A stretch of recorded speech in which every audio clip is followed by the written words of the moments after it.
السلام علیکم خواتین و حضرات، میں شعیب امام آپ کے سوالات لیے جناب قاسم علی شاہ صاحب کے ساتھ حاضر خدمت ہیں۔ آئیے آپ کے سوالوں کے جواب لیتے ہیں محترم شاہ صاحب سے۔ سر بہت بہت شکریہ سر، آپ نے ٹائم نکالا اور اس نئی سیریز کا آغاز کیا۔ سب سے پہلے سر میری گزارش ہوگی آپ سے کہ اس نئی سیریز کا سر مقصد ہمارے ناظرین کے ساتھ شیئر کر دیں آپ۔ دیکھیے، ایک بڑا چیلنج ہمیشہ ہماری آڈینس کے لیے، فالوورز کے لیے، فینس کے لیے رہتا ہے۔ وہ سیکھنا چاہتے ہیں اور بعض اوقات فزیکلی وہاں موجود نہیں ہوتے، ویڈیوز سنتے ہیں، اور یقیناً ویڈیوز بھی، جتنی ویڈیوز ہیں میری، وہ سوال ہی تھے جن کے جواب تھے۔ یعنی وہ بعض اوقات سوال میرے اندر اٹھے تھے، وہ سوسائٹی میں کویشچنز تھے، وہ ینگسٹرز میں کویشچن تھے، وہ ایک عوام الناس کے سوال تھے جن کو میں نے ایڈریس کیا۔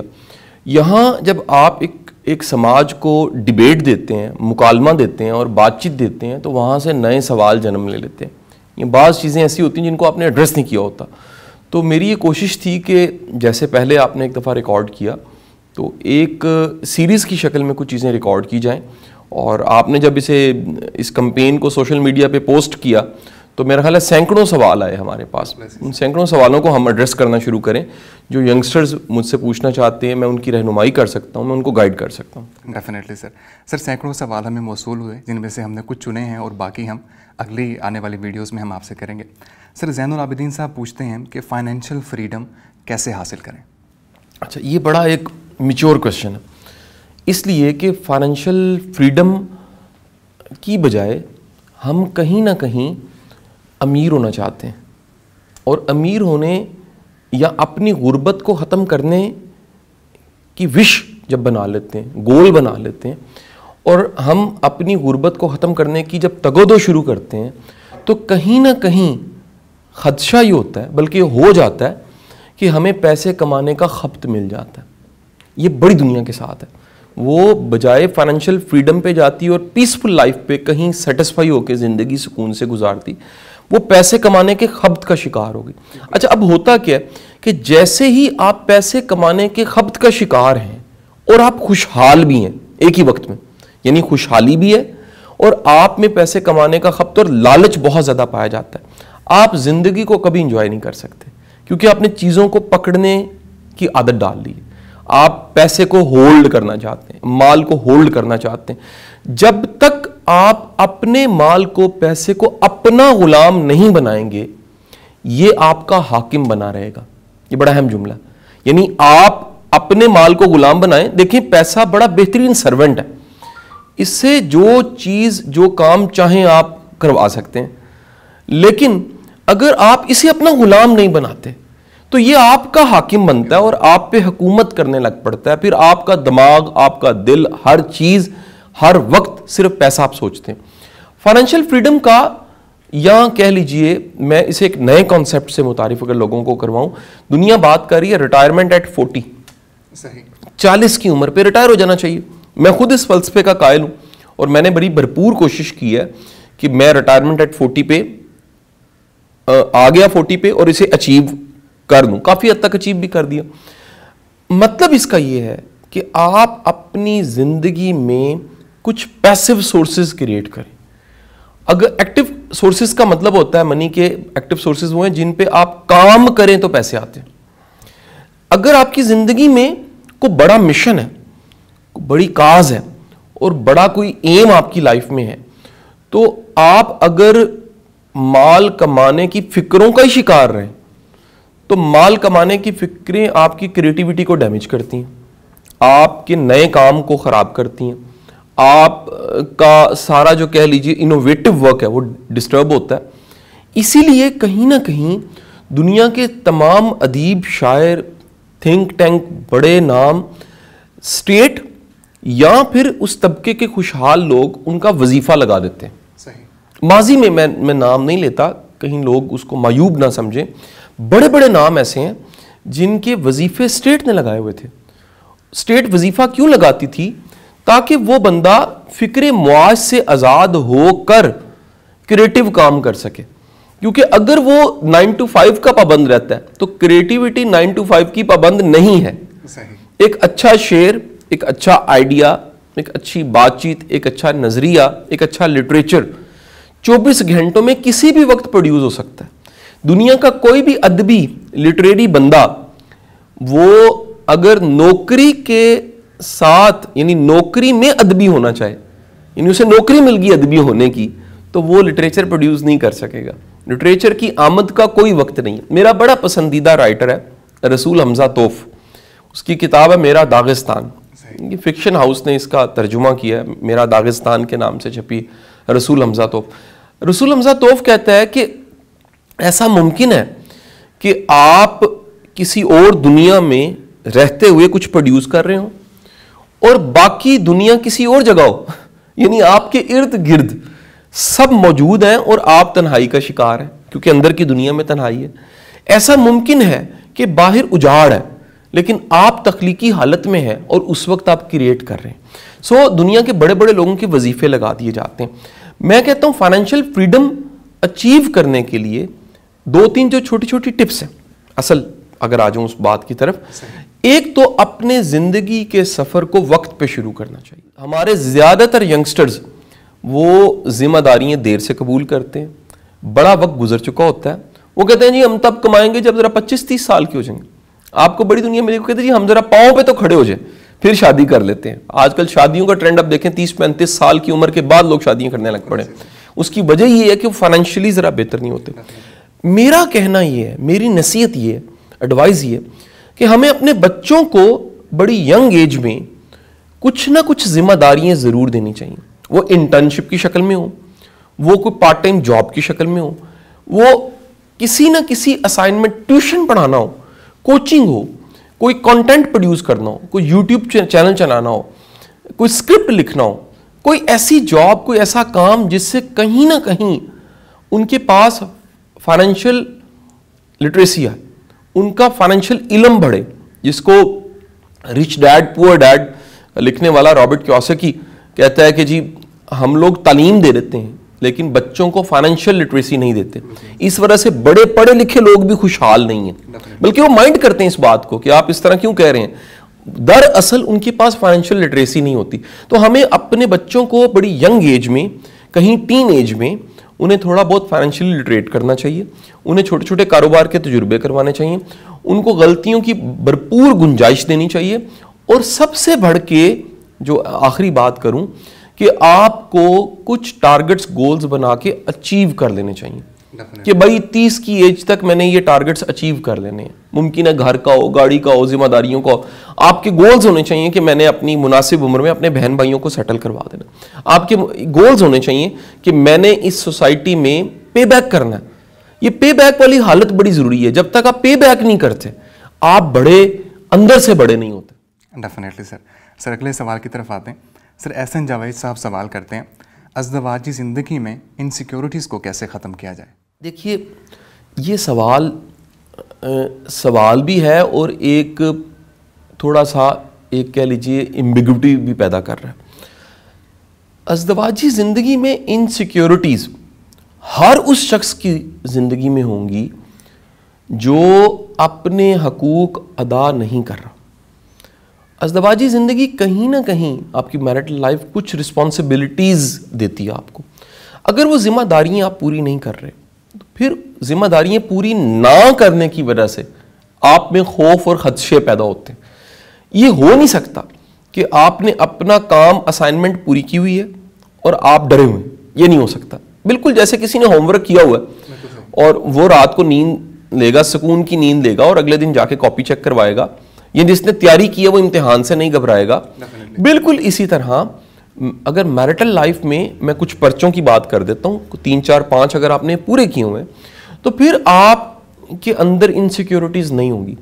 آپ میں انسیکیورٹیز, یہ جو 4 5 چیزیں بتانے لگوں, یہ جب بھی نہیں ہوں گی تو آپ میں انسیکیورٹی پیدا ہوگی. یہ سائن ہے کہ آپ نے 4 5 چیزوں کو ایڈریس نہیں کیا. نمبر 1, ایک میل کو, میں مرد کی بات کر رہا ہوں, ایک مرد کو ذمہ دار ہونا چاہیے, اپنی فیملی کی ذمہ داریاں پوری کرنی چاہیے. وہ بچے پالنا ہے, وہ گھر کا خرچہ ہے, وہ گھر کی تمام تر ذمہ داریاں. دیکھیے مرد کے ساتھ جو ٹرم جڑتی ہے, اور سائیکالوجی بھی اس کو کہیں جان گرے اپنی کتاب مینز آف مارس میں بھی کوٹ کرتا ہے کہ مرد کے ساتھ سیکیورٹی جڑی ہوئی ہے. عورت انسیکیور ہوتی ہے. عورت کو سیکیورٹی چاہیے, اس کو مضبوط ہاتھ اچھے لگتے ہیں. مضبوط ہاتھ کو یہ نہیں کہ باڈی بلڈر کے ہاتھ, اس کو اپنا آپ اس کو دیتا اچھا لگتا ہے, اپنا آپ ہینڈ اوور کرتا, اس کے ساتھ منسوب کرتے اچھا لگتا ہے, جو مضبوط ہے, جو فیصلوں میں مضبوط ہے, جو ذمہ داریاں پوری کر سکتا ہے, جو کما کے لا سکتا ہے, جو اس کو سیف رکھتا ہے, جو اس کو سیکیور رکھتا ہے, اور سب سے بڑھ کے وہ اس کی عزت کو محفوظ رکھتا ہے, کوئی اس کے اوپر انگلی نہ اٹھا سکے. سو پہلی چیز ہے رسپانسبلٹی. اگر آپ ذمہ دار ہیں, اسی لیے کہیں نہ کہیں میں پریچ کرتا رہتا ہوں کہ کمانا مرد کا کام ہے. لوگ میری اس جملے کے کہیں خلاف بھی بول جاتے ہیں, کرٹک کرتے ہیں مجھے, لیکن میں نے جتنا پڑھا ہے سائیکالوجی کو, اینتھروپولوجی کو, سوشیولوجی کو, ریلیجن کو, اور جتنا سمجھا ہے سماج کو, عورت بنیادی طور پہ جاب کے لیے نہیں بنی. بنیادی طور پہ مطلب میں کہہ رہا ہوں کہ اس کے حقوق برابر ہے, اس کا بڑا مقام ہے, اس کا بڑا مرتبہ ہے. وہ بیٹی ہے تو رسول خدا صلی اللہ علیہ وآلہ وسلم آپ سرکار چادر پھیلا دیتے اپنی بیٹی کے لیے, اور آپ نے کیا خوبصورت مطلب علم حاصل کرنے کے حوالے سے آپ نے کہا مرد اور عورت دونوں کے لیے لازم ہے علم حاصل کرنا. لیکن جہاں تک آ جاتا ہے کمانا, تو کمانے والے گھوڑے کا نام مرد ہے. پہلی چیز رسپانسبلٹی, فنڈ پروڈیوس کرنا, فائنینشلی اپنی فیملی کو فیڈ کرنا, سیکیور کرنا, کما کے لانا, یہ پہلی چیز ہے. جب بھی آپ یہ پرچہ آپ اس سے پاس کریں گے, آپ مضبوط ہوں گے, آپ کی رسپیکٹ زیادہ ہوگی, آپ کا مقام زیادہ ہوگا. دیکھیں مجازی خدا کہا جاتا ہے. ایک حدیث ہے, اس کا مفہوم ہے کہ رب کے بعد, خدا کے بعد اگر سجدے کا حکم ہوتا تو کس کو ہوتا؟ ہسبینڈ کو ہوتا. یعنی کہ اس کا مقام اتنا بڑا مقام ہے. دوسری جو چیز ہے وہ ہے, دوسرا پرچہ ہے کہ آپ میں احساس پایا جاتا ہو, آپ میں ایمپتھی پائی جاتی ہو. ایک بڑی اہم ضرورت ایموشنل نیڈز کی ہوتی ہے, وہ ہوتا ہے کسی کے درد کو محسوس کرنا, کسی کا احساس کرنا. یا میں کہتا ہوں کہ آپ کسی کے درد کو محسوس کر کے درد ختم نہ کر سکیں, لیکن درد آپ کے اندر جائے, یار یہ میرا پارٹنر پریشان ہے, میرا لائف پارٹنر پریشان ہے, میرا بچہ پریشان ہے, میرا اپنا گھبرایا ہوا ہے, میرا اپنا ڈسٹرب ہے. جب آپ میں ایمپتھی پائی جاتی ہے تو آپ ایموشنل نیڈ کو ایڈریس کرتے ہیں. سو ایموشنل نیڈ ایک بہت بڑی ضرورت ہے جس کو آپ نے اگر ایڈریس کیا تو پھر کیا ہوگا, آپ میں یہ انسیکیورٹی نہیں آئے گی. تیسری اہم چیز یاد رکھیے گا, وہ ہے رسپیکٹ. آپ کی فیملی کی عزت آپ کرواتے ہیں, آپ اپنی بیوی کی عزت آپ کرواتے ہیں, اپنے بچوں کی عزت آپ کرواتے ہیں. بڑے مرد ایسے ہیں جو اپنے بیوی بچوں کی رسپیکٹ نہیں کروا پاتے, یعنی ان کو اپنے بچوں کی یا اپنی فیملی کی رسپیکٹ کروانی نہیں آتی. اچھا میں کہتا ہوں آپ کے 100 جھگڑے ہوں, 100 اختلاف ہوں, وہ پبلک نہیں ہونے چاہیے. مجھے بڑی شرمساری محسوس ہوتی ہے کہ لوگ اپنے پرسنل میٹرز کو ان کے بینرز بنوا دیتے ہیں, بڑا سخت جملہ ہے, ان کو میڈیا ہائی لائٹ کر دیتے ہیں, ان کو جگہ جگہ تشہیر کرتے ہیں. اس سے بڑا کام خراب ہوتا ہے. اس کا مطلب ہے آپ کے دل میں کوئی رسپیکٹ نہیں ہے. آپ اگر اپنی فیملی کی عزت کرتے ہیں تو خدارا اپنے مسئلوں کو اپنے گھر تک, اپنی ذات تک رکھیں, رسپیکٹ دیں. عزت ایک ایسی چیز ہے, محبت اور عزت دینے سے واپس آنے لگ پڑتی. جیسے گلاس بھرا ہو تو پانی ڈالیں, باہر اونڈل آئے, اس میں سے اونڈلے گا, باہر گرے گا. جب بھی آپ محبت کریں گے, عزت دیں گے, یہ واپس آئے گی, یہ ہو نہیں سکتا. اچھا اب دیکھیں کہ یعنی ایک کامیاب بندہ, اس کے بچے ناکام کیوں ہو گئے؟ پتہ لگا ممکن ہے اس نے فائنینشلی روٹی پانی چیزوں کا ارینجمنٹ کر دیا تھا, گاڑی دے دی تھی, گھر دے دیا تھا, لیکن ایموشنل نیڈز کو نہیں دیکھا تھا, انٹلیکچوئل نیڈز کو نہیں دیکھا تھا, اپنے ساتھ اٹیچ نہیں کیا تھا. دنیا میں بہترین کونسلر, دنیا میں بہترین گائیڈ کرنے والا اگر بچوں کے لیے کوئی ہو سکتا ہے وہ ماں اور باپ ہے. یہ قدرت نے انہیں کونسلر بنایا, قدرت نے بڑے بھائی کو, قدرت نے بڑی بہن کو, قدرت نے آپ کے رشتوں میں ہیلنگ رکھی ہے. تو اگر آپ کے رشتے ہیل نہیں کرتے, آپ کے زخموں کو وہ ٹھیک نہیں کرتے, ان کو ہیل نہیں کرتے, اس کا مطلب ہے وہ رشتے پھر ٹھیک نہیں ہیں, ان میں کوئی کمی رہ گئی ہے. سو یہ ایک تیسری ضرورت ہے, تیسرا پرچہ ہے. اچھا چوتھا پرچہ آ جاتا ہے کہ آپ مل کے گرو کریں. یہ بڑا اہم لیسن ہے, میں تمام لوگوں کو یہ سبق دینا چاہوں گا کہ خدارا اکیلے گرو نہیں کر سکتے. اگر آپ گرو کر رہے ہیں اپنے لائف پارٹنر کو بھی ساتھ ملائیں. اگر آپ گرو کر رہے ہیں اپنے بچوں کو بھی ساتھ گرو کروائیں. کہیں یہ نہ ہو وہ مس میچ فیل ہونے لگ پڑے. جب بھی مس میچ ہوتا ہے یا پیچ لگا ہوتا ہے کپڑے پہ بڑا برا لگتا ہے. ایک ٹکڑا پیوند ہوئی ہوتی ہے, تو بڑے لوگوں کے رشتوں میں پیوند ہوئی ہوتی ہے. ایک ایسی پیوند جو نمایاں ہو رہی ہے بڑی بری. ایک ایسی پیوند ہی ہونی چاہیے جو دکھے نہ. تو اپنے ساتھ اپنی فیملی کو گرو کروائیں. 5ویں چیز, آپ کی فیملی, آپ اور آپ کی بیوی میں خوف خدا ہونا چاہیے. رشتے میں اللہ کے لیے رشتہ, اللہ کے لیے ساتھ, اللہ کے لیے جڑنا. اسے انٹیمیسیز کی لسٹ میں 4th انٹیمیسی اسپرچل انٹیمیسی کہتے ہیں, کہ آپ ایک دوسرے کے ایمان کے بڑھانے کا ذریعہ ہوں.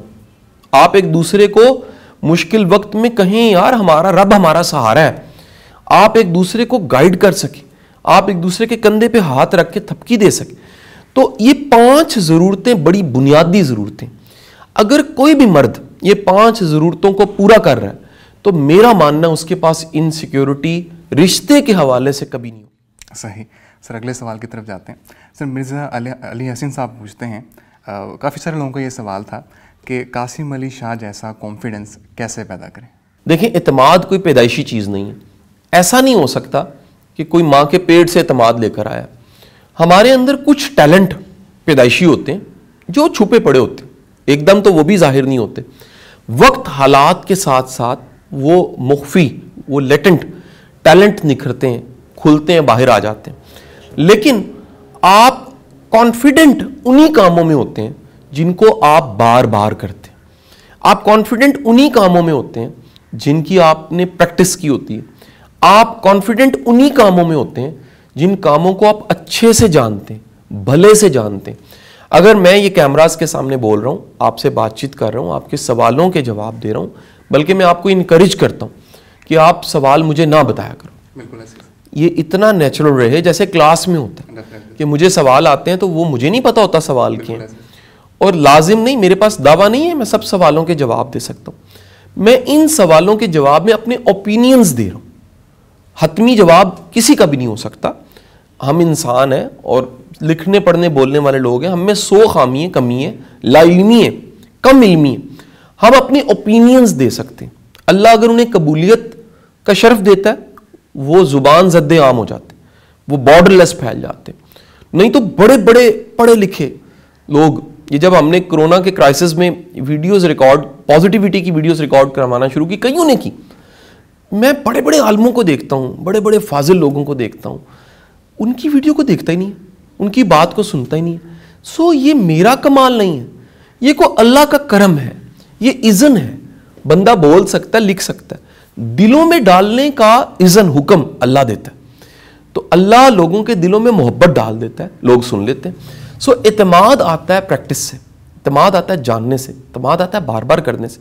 سو یہ سارا کام جو میں بھی روز کرتا ہوں, جو بچے کا سوال ہے, بھائی کا سوال ہے کہ آپ والا کانفیڈنس مجھ میں کیسے آ سکتا ہے, سادہ سا کلیہ. آپ ہر وہ کام جو آپ دیکھ رہے ہیں قاسم علی شاہ کر رہا ہے اور آپ کو وہ انسپائر کرتا ہے, یہ یاد رکھیے گا وہ قاسم علی شاہ نے ایک بار نہیں کیا. اگر وہ لکھنا ہے تو 20-22 سال لکھا ہے, اگر وہ بولنا ہے تو 20-22 سال بولا ہے, اگر وہ پڑھانا ہے تو وہ روز پڑھایا ہے, اس میں ناغہ نہیں ڈالا, اس میں چھٹی نہیں لی, اس میں وقفہ نہیں ڈالا. کیونکہ پریکٹس ایک ایسی چیز ہے, جب دنیا سوئی ہوتی ہے تو دنیا کے ہیروز تیاری کر رہے ہوتے ہیں, جب دنیا آرام سے بیٹھی ہوتی ہے محنت کر کے مقام پانے والے لوگ محنت کر رہے ہوتے ہیں. سو آپ جس بھی کام کو بار بار کریں گے اس میں بہتر سے بہترین ہو جائیں گے. بالکل صحیح. سر بابر صاحب سوال کرتے ہیں کہ کنفیوژن پیدا ہونے کی وجوہات کیا ہیں اور اسے کس طرح ختم کیا جا سکتا ہے. دیکھیں, ایک پرسنالٹی ٹائپ ہے, وہ پرسنالٹی ٹائپ ایسی ہے کہ وہ کنفیوز ہوگی. اس سے ایک اگلا درجہ ہے اسی پرسنالٹی ٹائپ کا, ایسے لوگ کنفیوژن کریٹ کرتے ہیں, یہ خود کنفیوز ہوتے ہیں. یعنی جب بندہ خود کنفیوز ہے تو اس میں بھرپور پوٹینشل پایا جاتا ہے دوسروں کو کنفیوز کرنے کا. تو اب ایک تو بھلے کا کام ایک سیکنڈ میں بتا دوں کہ کنفیوز لوگوں سے بچنا چاہیے. کنفیوز بندے کی نشانی کیا ہے, وہ آپ کے ساتھ بیٹھے, آپ کے ساتھ وقت گزارے اور آپ کو کنفیوز کر کے چلا جائے، اس کا مطلب یہ ہے کہ اس میں خود کو کنفیوژن تھی، اس کے اندر کوئی پرابلم ضرور تھا کم از کم۔ اب کنفیوژن آتی کیوں ہے؟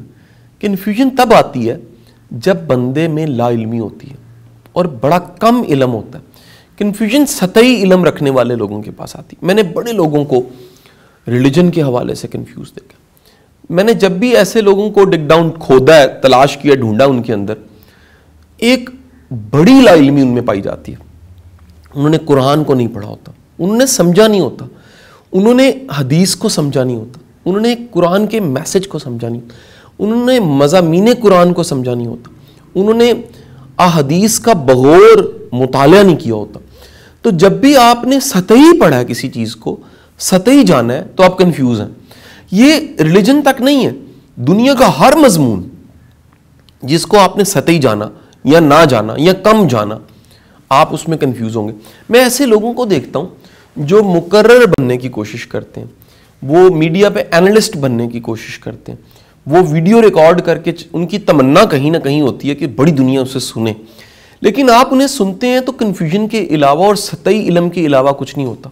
میں پھر ان کو ایز کیس اسٹڈی پڑھنا شروع کرتا ہوں تو میں دیکھتا ہوں کہ وہ کتاب نہیں پڑھتے، وہ مطالعہ نہیں کرتے، وہ محنتی نہیں ہے، کام چور ہے، وہ ہارڈ ورکر نہیں ہے، وہ ایزی لائف گزارنے کے عادی ہیں۔ انہوں نے اپنے کمفرٹ زون بنایا جس کو وہ سمجھتے ہیں کہ یہ بڑا ایک وار کا زون ہے کمفرٹ زون، وہ اسی میں رہتے ہیں، اس شل میں رہتے ہوئے ایک محدود سی دنیا کو جانتے ہیں، محدود سی دنیا میں رہتے ہوئے ایک بڑا سا اوپینین دینا چاہتے ہیں، نہیں دے سکتے، کیونکہ جو علم آپ کے پاس ہے نہیں، وہ آپ دوسرے کو کیسے دے سکتے؟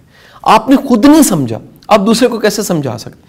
آپ نے خود جانا نہیں ہے، آپ دوسرے کو کیسے جانکاری دے سکتے؟ سو کہیں نہ کہیں آپ کا اپنا علم، آپ کا اپنا مشاہدہ، اور سب سے بڑھ کے آپ کا اپنا تجربہ، وہ آپ کی کنفیوژن کو دور کرتا ہے۔ میں ایک گلاس میں کچھ ہے، میں کنفیوز ہوں، یہ کیا ہے؟ میں دور بیٹھا دیکھ رہا ہوں گلاس میں یہ جو اورنج کلر کا کچھ دکھ رہا ہے، یہ ٹینگ ہے، یہ اصل میں اورنج کا جوس ہے، یہ رنگ دار شربت ہے، یہ کوئی کیمیکل ہے، یہ کوئی رنگ گھول کے کسی نے رکھ دیا ہے، یہ زنگ والا لوہا تھا اس کا پانی ہے، یہ کیا ہے؟ میں نہیں جان پا رہا۔ میں کسی سے پوچھتا ہوں، وہ کہتا ہے مجھے یہ لگتا ہے۔ اب اس کا اوپینین میں نے لے لیا، لیکن اس سے میں اگلا سوال کرتا ہوں، کیا تم نے اس کو چکھا، جانا، پرکھا؟ وہ کہتا نہیں مجھے لگ رہا ہے۔ اس کا مطلب ہے اس کا بھی آپ نے ایک سطحی اوپینین لے لیا۔ ایک اور شخص تھا جس نے کہا میں نے چکھا ہے، تھوڑا سا چکھا ہے، تو مجھے لگتا ہے یہ ہے۔ آپ نے ایک اور اوپینین لے لیا۔ جب تک کہ آپ خود وہ تجربہ نہیں کرتے، اس کو ہاتھ نہیں لگاتے، اس کو ہاتھ پہ لگا کے مسل کے دیکھتے نہیں ہیں اس کی فیل کیسے، اس کو سمیل نہیں کرتے، اور پھر اس کو تھوڑا سا چکھتے نہیں ہیں، پھر اس کو آپ پیتے نہیں ہیں، آپ اس کے بارے میں اوپینین ٹھیک نہیں دے سکتے۔ تو بڑی دنیا کسی بھی چیز کے بارے میں سطحی اوپینین رکھتی ہے۔ بڑی دنیا کی بات کروں، بڑی دنیا جو اوپینین دیتی ہے وہ سنا سنایا ہوتا ہے، بڑی دنیا کا وہ پرسنل مشاہدہ نہیں ہوتا، بڑی دنیا نے اصل میسج کو نہیں سمجھا ہوتا، جو ان کا دماغ گھڑتا ہے یا ان کے اندر جو خیالات پیدا ہوتے ہیں وہ انہی کے ذریعے اپنی چھوٹی سی پینٹنگ پینٹ کر کے دکھانے کی کوشش کرتے ہیں، اور وہ سب رنگ کنفیوژن کے رنگ ہوتے ہیں۔ تو ہمیں کنفیوژن سے بچنے کے لیے، کنفیوز ہونے سے بچنے کے لیے اپنا علم بڑھانا چاہیے۔ بالکل صحیح سے سر۔ تنویر اقبال صاحب پوچھتے ہیں، اگر زندگی ایسے موڑ پر آ جائے جب کوئی راستہ دکھائی نہ دے تو کیا کریں؟ دیکھیں، آپ کے پاس بد سے بدترین حالات میں بھی کچھ چیزیں لازمی آپ کے اختیار میں ہوتی ہیں۔ بد سے بدترین حالات میں آپ اندھیری رات میں بھی، اس میں سورج تو نہیں سامنے آئے گا، لیکن دور پار کہیں دیکھیں گے تو آپ کو کوئی نارتھ سٹار مل سکتا ہے۔ نارتھ سٹار اسی لیے کہا جاتا ہے، وہ گائیڈنگ سٹار نارتھ کی طرف ہوتا ہے۔ ممکن ہے ایک بڑا اچھا جملہ واصف علی واصف صاحب کا، آپ کہتے ہیں کہ اندھیرے میں دور سے نظر آنے والی روشنی کی شعاع، ایک دیا، وہ بھی آواز کا کام کرتا ہے، یعنی گائیڈ کا کام کرتا ہے۔ تو بدترین حالات میں بھی جو اس وقت سنائی دے رہا ہے بڑے دھیان سے سنیں، جو اس وقت دکھائی دے رہا ہے بڑے دھیان سے دیکھیں، جو اس وقت محسوس ہو رہا ہے اس کو دھیان سے سنیں۔ اس وقت پوری سوسائٹی میں کرائسس ہے. یہ کرائسس بھی کچھ سکھا رہا ہے. یہ سکھا رہا ہے کہ اتنا مصروف رہنے کی ضرورت نہیں تھی. یہ سکھا رہا ہے کہ فیملی بڑی امپورٹنٹ ہے. یہ کرائسس سکھا رہا ہے کہ دنیا کے اندر دیکھیں پولوشن ختم ہو گئے. یہ بھی بڑا کچھ سکھا رہا ہے آپ کو. یہ بھی سکھا رہا ہے کہ سادہ رہ کے جیا جا سکتا ہے. تو اس میسج کو سمجھیں. دنیا کے کسی بھی کرائسس میں اس میسج کو سمجھنا چاہیے. پھر 2 ہتھیار آپ کے پاس ہیں. ایک ہے صبر کا ہتھیار. صبر کا مطلب ہے کہ آپ آنے والی مصیبت کو تھکا دیں. اس انداز سے ذرا سوچیں. کوئی آیا جو ڈرا رہا ہے, کوئی آیا جو دھمکا رہا ہے, کوئی آیا جو برا بھلا کہہ رہا ہے, کوئی آیا جو گالیاں نکال رہا ہے, کوئی آیا جو ڈنڈے مار رہا ہے, کوئی آیا اور آپ پہ شاؤٹ کر رہے ہیں. آپ نے خاموشی اختیار کی اور ہلکی سی اسمائل لی جس میں طنز نہیں ہے, اور آپ نے کہا یہ دن بھی گزر جائے گا. ایک اور دن آیا, پھر یہ سب کچھ ہوا, آپ نے پھر ہلکی سی اسمائل لی, آپ نے کہا یہ دن بھی گزر جائے گا. مت بھولیے گا آئی ہوئی مصیبت ایک دن تھک جائے گی. جب وہ تھک جائے گی تو صبر رنگ لائے گا, پھر آپ کہیں گے صبر کا پھل میٹھا ہوتا ہے. تو اپنی مصیبت کو تھکانے کے لیے صبر بڑا ضروری ہے. تیسری چیز ہے دعا. دعا کا مطلب ہے آپ کا اس ذات پہ بھروسہ مکمل ہے جو دکھتی نہیں. جب آپ اس پہ مکمل بھروسہ کرتے ہیں, آپ اس پہ مکمل یقین کرتے ہیں, آپ اس پہ پورا اعتماد کرتے ہیں, آپ یقین رکھتے ہیں کہ میرے رب نے مجھ پہ اپنا فضل اور کرم ضرور کرنا ہے. آپ پیچھے مڑ کے دیکھتے ہیں, آپ کو زندگی میں کئی جگہ پہ جلے ہوئے چراغ نظر آتے ہیں جو آپ نے نہیں جلائے تھے, لیکن وہ آپ کے لیے سہولت بنے, آپ کے لیے آسانی بنے, آپ کے لیے راحت کا سامان بنے. تو آپ میں ایمان اکٹھا ہوتا ہے, یقین آ جاتا ہے کہ آئندہ بھی کئی چراغ انتظار کر رہے ہیں, کئی ذائقے ہیں جو میری زبان نے چکھنے ہیں, کئی مومنٹس ہیں جن کو میں نے انجوائے کرنا ہے, کئی خوشیاں جو میرا انتظار کریں, کئی منزلیں جو میرا انتظار کریں. تو آپ ہاتھ اٹھا کے, گڑ گڑا کے, اپنا سر نیچے کر کے, آنسو بہا کے, بڑی ایک تڑپ کے ساتھ اپنے رب سے بڑے مان کے ساتھ آپ دعا مانگتے ہیں کہ یا باری تعالیٰ اس مصیبت کو ٹال دے, اس مشکل کی گھڑی کو ٹال دے.